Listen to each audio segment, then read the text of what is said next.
आइए कुलुसियों अध्याय 1 आयत 16 में परमेश्वर के वचन पर एक नज़र डालें।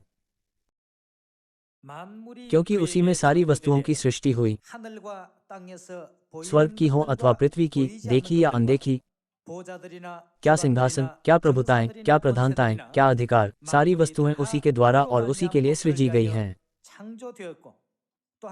वही सब वस्तुओं में प्रथम है और सब वस्तुएं उसी में स्थिर रहती हैं।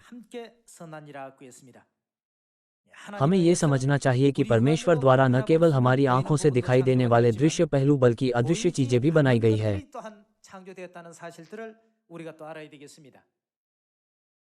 लोग सृष्टि के बारे में अक्सर इन पहचाने जा सकने वाले पहलुओं के संदर्भ में सोचते हैं, क्योंकि वे केवल उसी पर ध्यान केंद्रित करते हैं जिसे खुली आंखों से देखा और साबित किया जा सकता है, और इस प्रकार वे अदृश्य दुनिया की उपेक्षा करते हैं।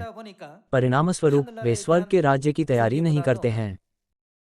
इसके बजाय वे इस पृथ्वी पर एक संतुष्ट जीवन की तैयारी करने में अपना समय और प्रयास लगाते हैं।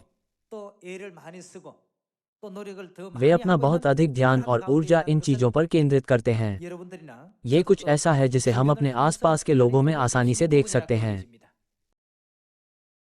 हालांकि अदृश्य के बिना दृश्य चीज मौजूद नहीं हो सकती। ये थोड़ा कठिन हो सकता है, लेकिन नबियों ने कहा है, आत्मा हमारे जीवन का सार है, जबकि शरीर केवल वह वस्त्र है जिसे हम पहनते हैं। मुझे विश्वास है कि आप सभी इसके बारे में गहराई से जानते हैं।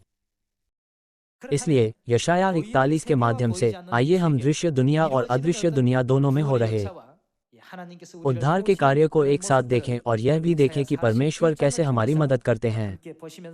ऐसा करने से हमें इस समझ को अपने हृदयों में उत्कीर्ण करने में सक्षम होना चाहिए। आइए यशाया अध्याय 41 आयत 8 पर एक नज़र डालें। हे मेरे दास इस्राएल, हे मेरे चुने हुए याकूब, हे मेरे मित्र अब्राहम के वंश, तू जिसे मैंने पृथ्वी के दूर दूर देशों से लिया और पृथ्वी की छोर से बुलाकर यह कहा, तू मेरा दास है, मैंने तुझे चुना है और तजा नहीं। मत डर, क्योंकि मैं तेरे संग हूँ, इधर उधर मत ताक, क्योंकि मैं तेरा परमेश्वर हूँ। मैं तुझे दृढ़ करूंगा और वह क्या करेंगे? तेरी सहायता करूंगा। परमेश्वर, जिन्होंने कहा मैं हमेशा तेरी सहायता करूंगा, कभी भी अपना वादा नहीं तोड़ते। परमेश्वर ने दृश्य और अदृश्य दोनों दुनियाओं को बनाया और कहा, मैं हमेशा तेरी सहायता करूंगा।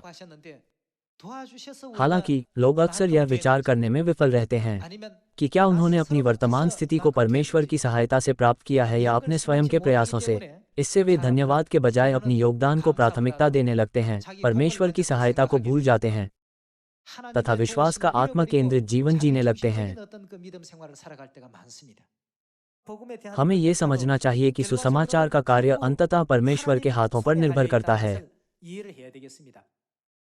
सुसमाचार का मार्ग अदृश्य दुनिया में अपनी संतानों के प्रति परमेश्वर के अनुग्रह और कृपा की मात्रा के आधार पर बहुत भिन्न हो सकता है।